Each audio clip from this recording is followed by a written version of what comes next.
What's going on, everybody? Welcome back to the most electric MMA podcast on YouTube. Guys, we are so electrified. Oh my God, this podcast is amazing. It's the best MMA podcast on YouTube right now. Did you know that? Guys, what's going on with the women's divisions? No excitement. No excitement to be seen anywhere. I'm looking around. I can't find any excitement in these women's divisions in the UFC. I don't know about other promotions, but in the UFC, what's going on with the women's divisions? We used to have Ronda Rousey, the rivalry between Ronda Rousey and Miesha Tate, a little bit of a rival. Ronda Rousey, you know, she talks shit, she talks smack to a lot of her opponents. Some of them deserved it, some of them didn't. Some of it was forced, but you can't deny that she brought excitement. She made people talk about the women's divisions. She brought a lot of shit. And then you had Joanna Jędrzejczyk. She did an even better job at shit talking, I think, but her attempts weren't as successful as Ronda Rousey's. But you had her that brought some excitement, brought some shit talking. And I look around now, I don't see any women that are trying to build the division, that are trying to get people talking, except for one woman. I guess you could say two women now. But let's focus on the first woman real quick, okay? And that woman is Julianna Pena. The first press conference has come and gone for, Julianna Pena versus Kayla Harrison for the bantamweight title, which Julianna Pena won a while back against Raquel Pennington. And that press conference was entertaining to watch. They stole the press conference from a decent card. Who's main eventing that card? I can't remember right now. It doesn't matter. We're talking about the women.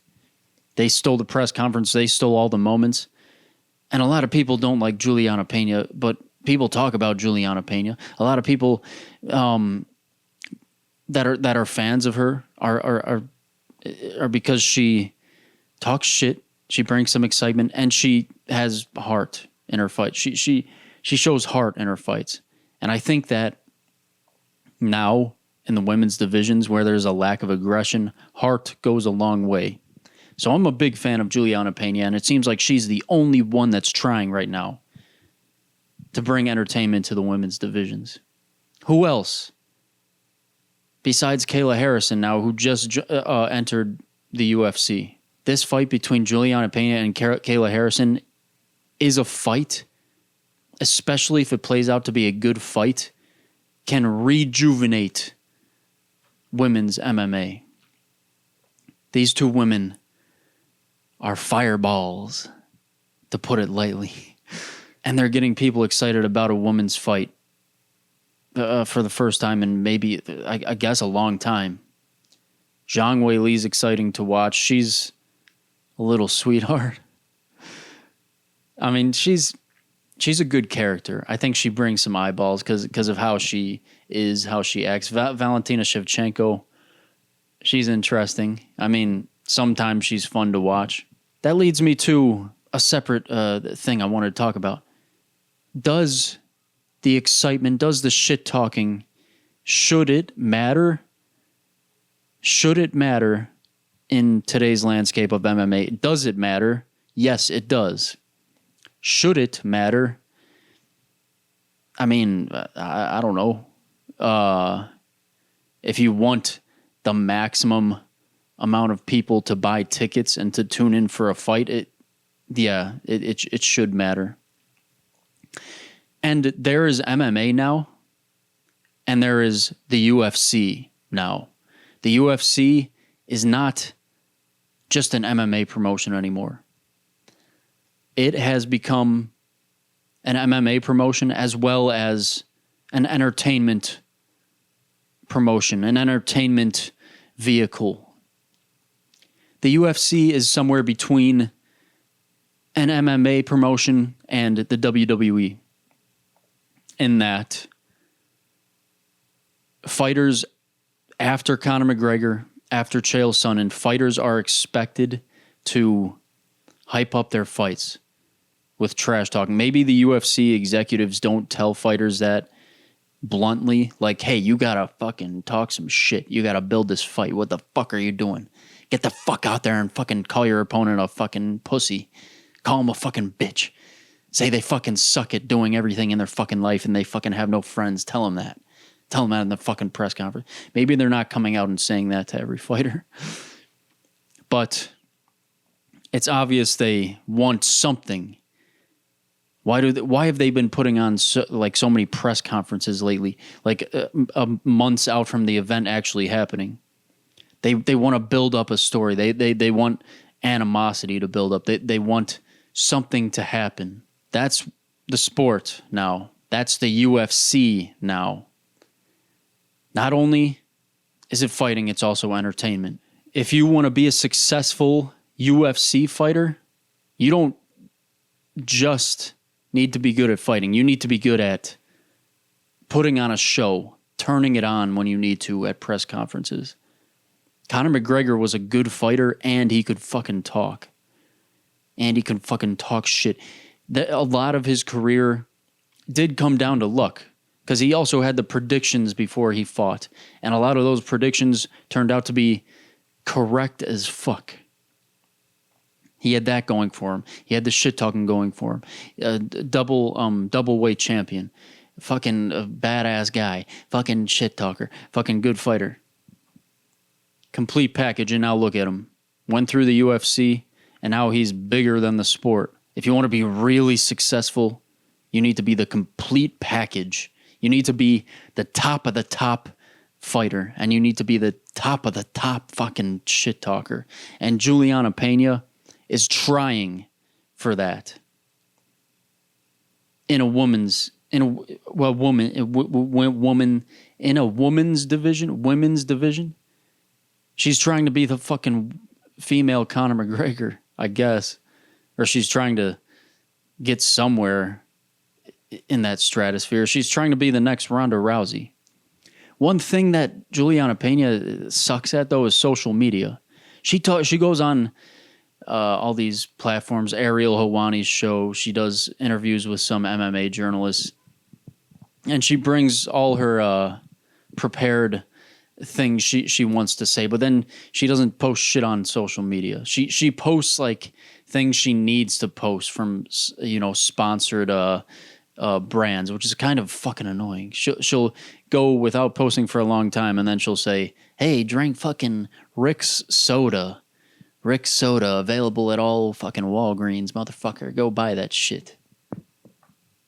And then she'll fucking have nothing to say until she goes on Ariel Helwani's show. On all these platforms, the press conferences, she's trying. Who else is trying in the women's divisions? Who else is fucking trying to do something as great as Ronda Rousey did? Nobody. Give Julianna Pena her fucking roses, you motherfucker. Ooh, I almost said it. I was close to saying it. Shit. So the last episode got a decent amount of attention for what this podcast has been getting, and I started a comment reading section in the last one. My last episode got a decent amount of hate, it seems like, and a decent amount of comments coming at me. We'll say that. And in my last episode, I posted a fucking Chick-fil-A gift card code for someone to, and someone claimed it. From what I found out, it was $15, and I told the fucking person that claimed it to fucking leave their order in the comments, and they fucking didn't.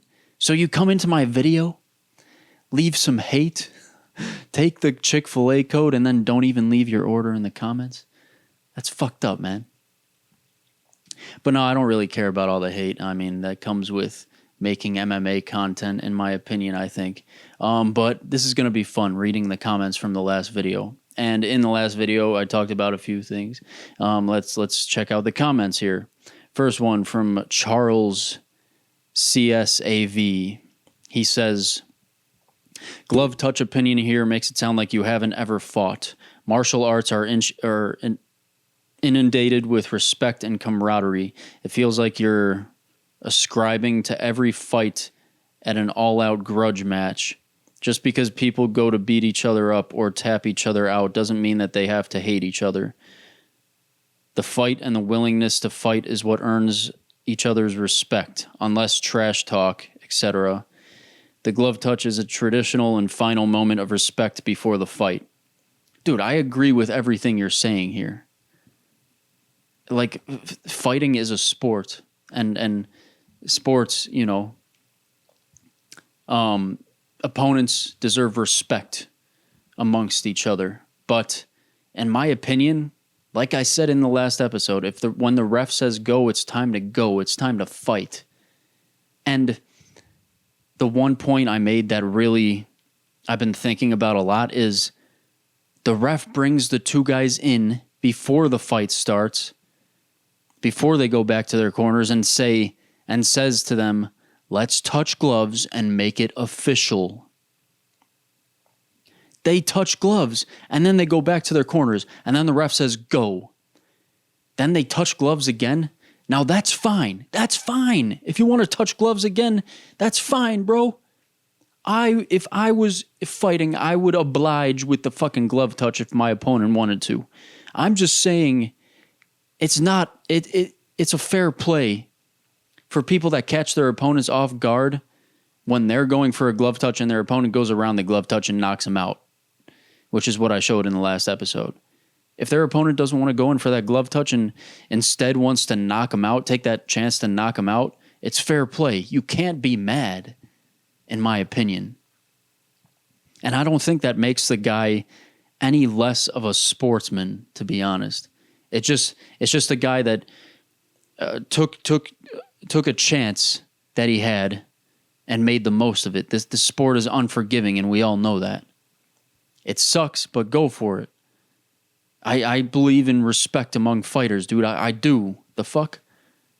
All fighters should respect each other. No matter the shit talk, like that's all part of the game.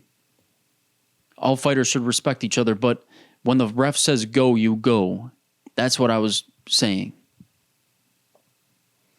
Thank you for the comment. Next one. Hashirama.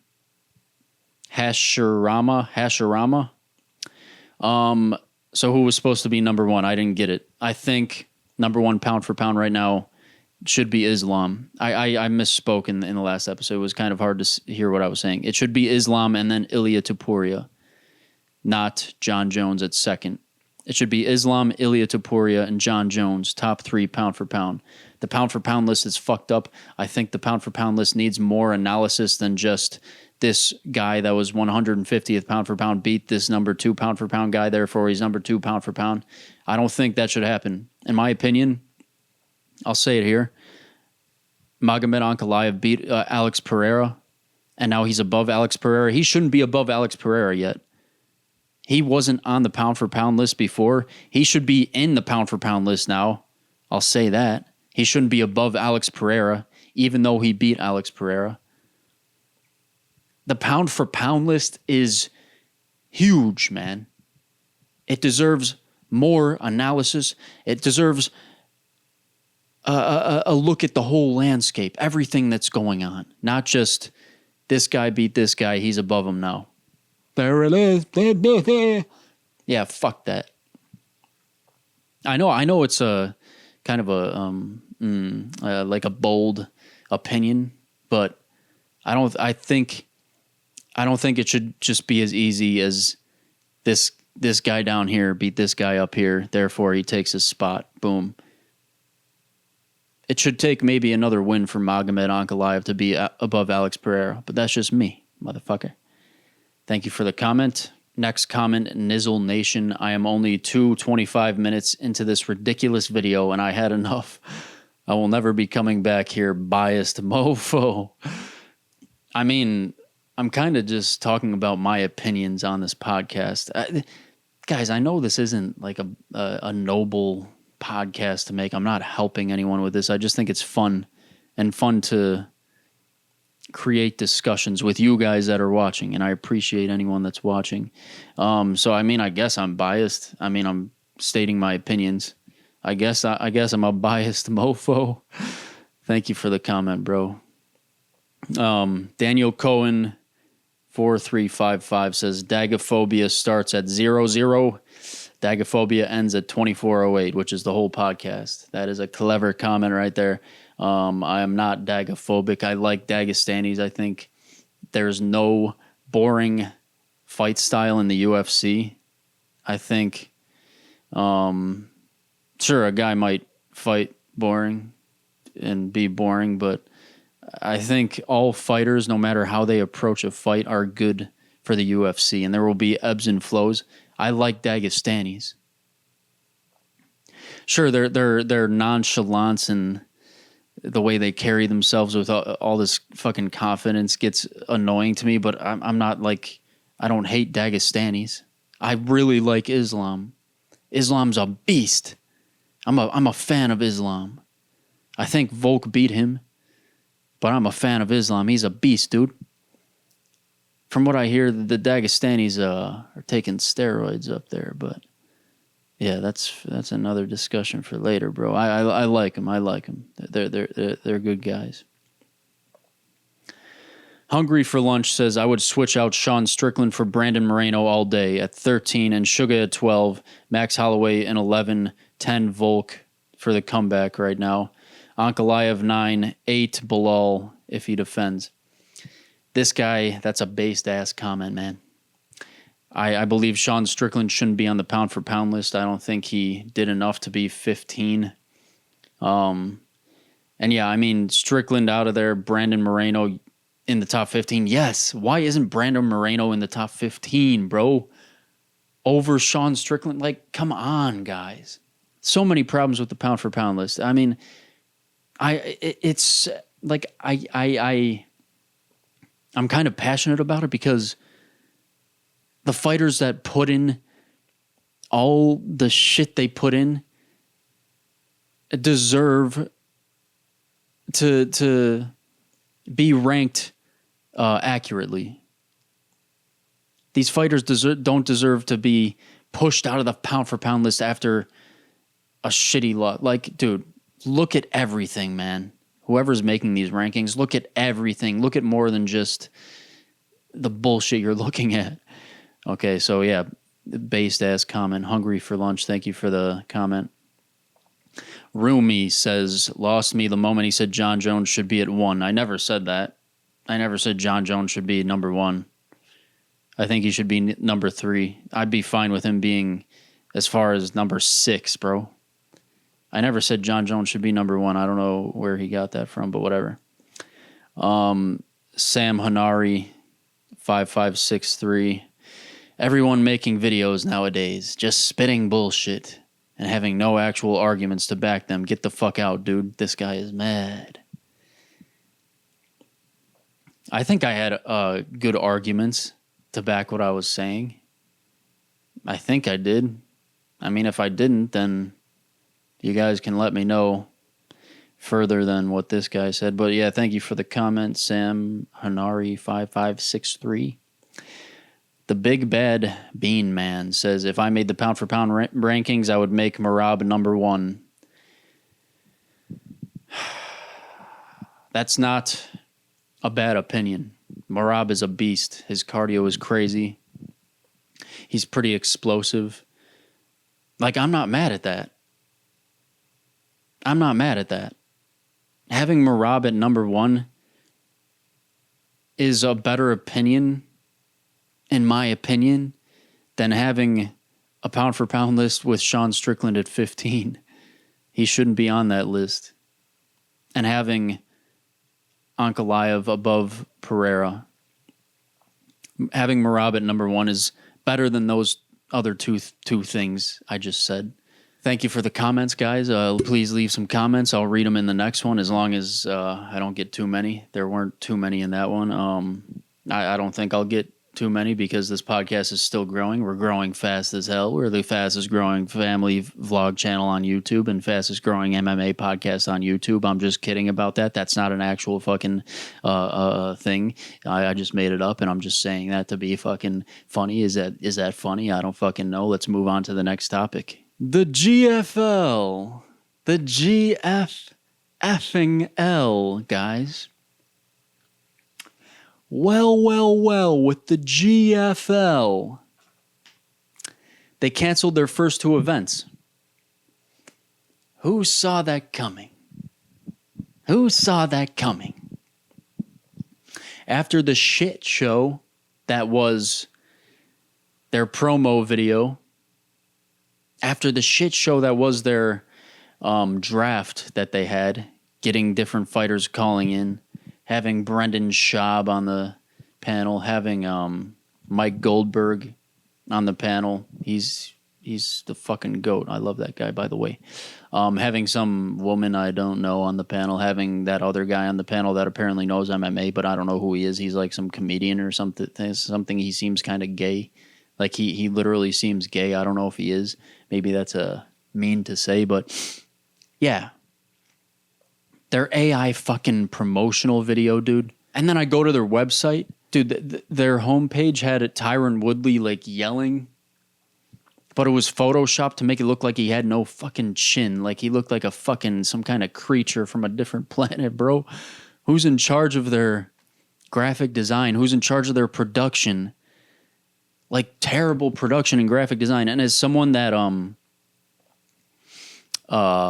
you know, is familiar with graphic design and is very familiar with video production, seeing all of this, I was just like, well, they're not going to go far. Because if you're an MMA promotion that wants to compete with the UFC, you got to be on your shit. You got to get people that are good at this shit. You got to get a graphic designer that you actually pay, that actually has graphic design experience. You got to get someone with video production experience. You can't just get someone that does it on the side. They're like, oh yeah, sometimes I make videos of fucking little fucking geckos, man. Yeah, I like capturing videos of geckos. Yeah, I'll fucking do your video production for you.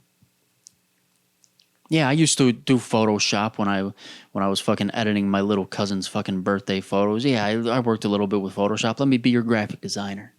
Dude, I saw those things, and I can't respect anybody that uses AI for creative things, creative processes. If you use AI to build a brand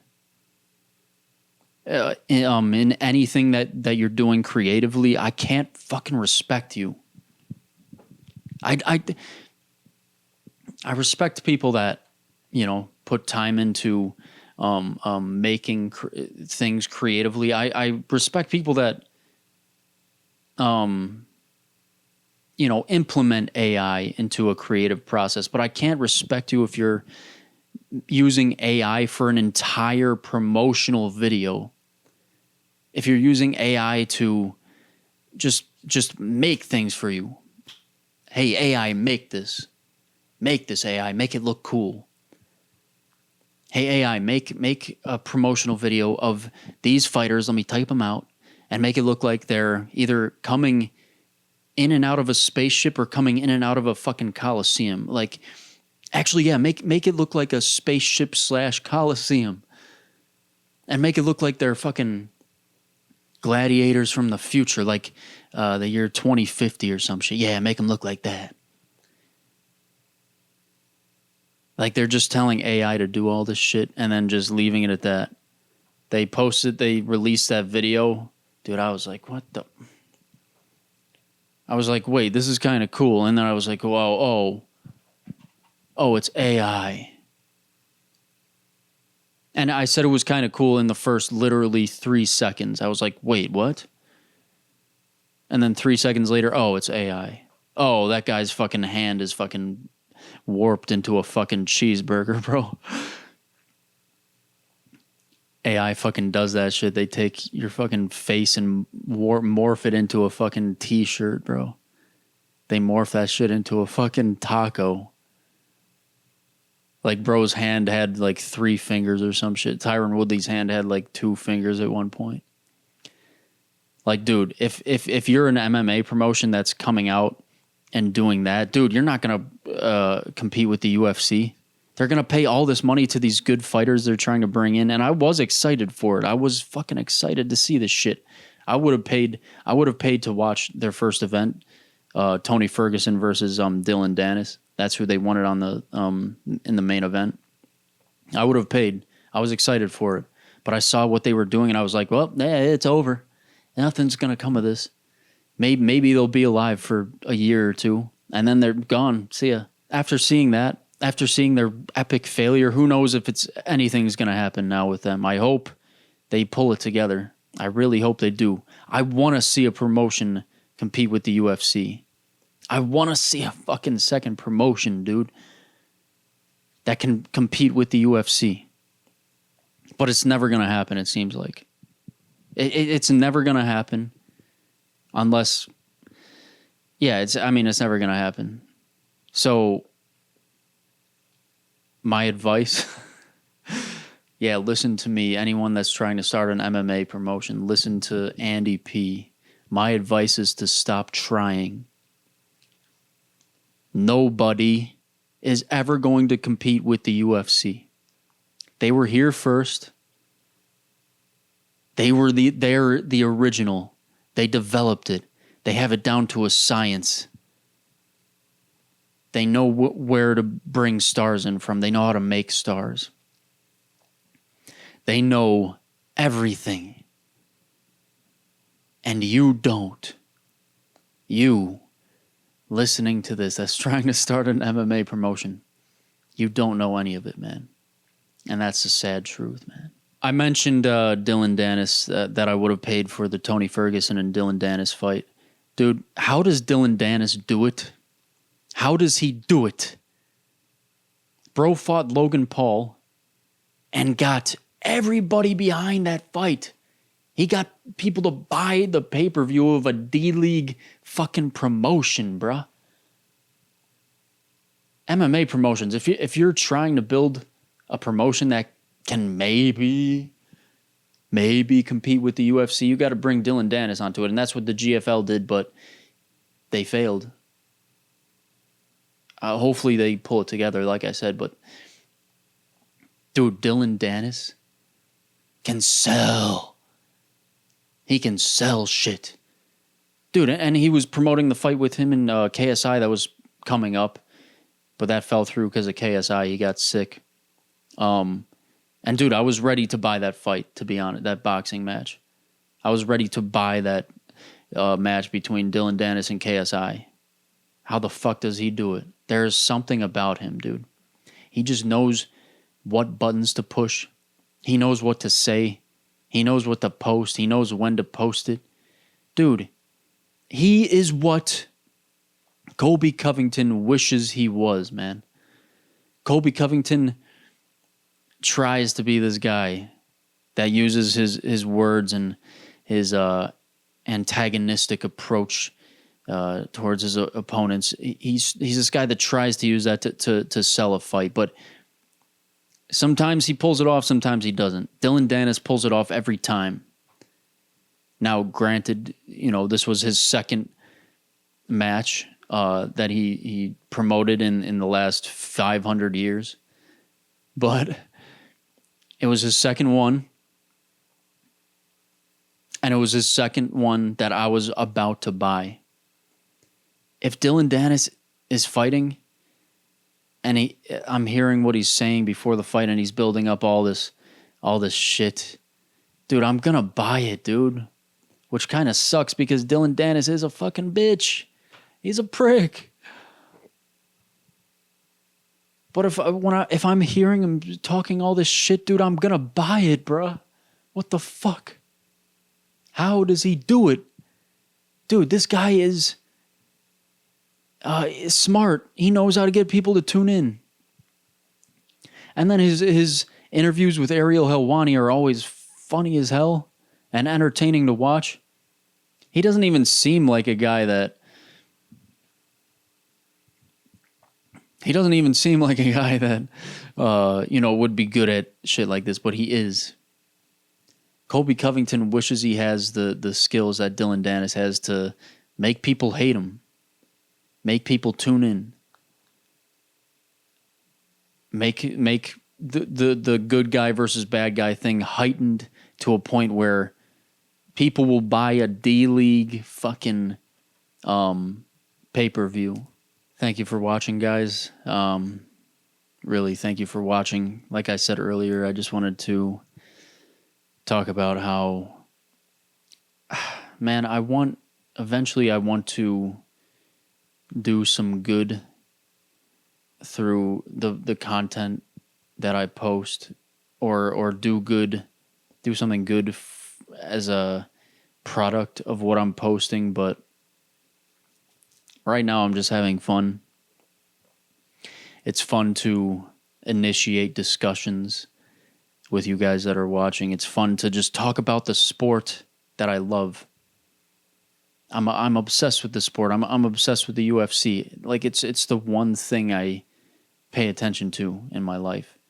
So why not talk about it when I like to make content and initiate some discussions, and hope you guys like it. And hopefully, I don't know, sometimes I try to make it funny. Hopefully you guys think it's funny. I don't know, man. But yeah, I mean, I realize this isn't noble. Like, you're talking about MMA, you're fucking taking your time out of your day to make MMA content, bro. What are you doing? What is this adding to society? And man, I've been thinking a lot about that lately. Like, I don't know. Hopefully one day I can figure out how I can make this do something good. Yeah. I don't know. But thanks for watching, guys. It's a big part of why I'm still making it. I mean, some videos don't get any views, which is like, well, I still like doing it. If I one day end up getting 0 views on every video I post, I'll probably keep doing it, because I always have the fact that I like to do it to fall back on. Thank you, guys. I appreciate you for watching, and if you watched this far, like, seriously, thank you so much. Thank you so much for fucking listening to a dumbass like me. I just want to entertain, man. Leave comments. Leave me some questions. If you watch this far, leave a... what's your favorite Italian pasta dish? How about that? Also leave that for me. Thank you guys so much. Have a good one.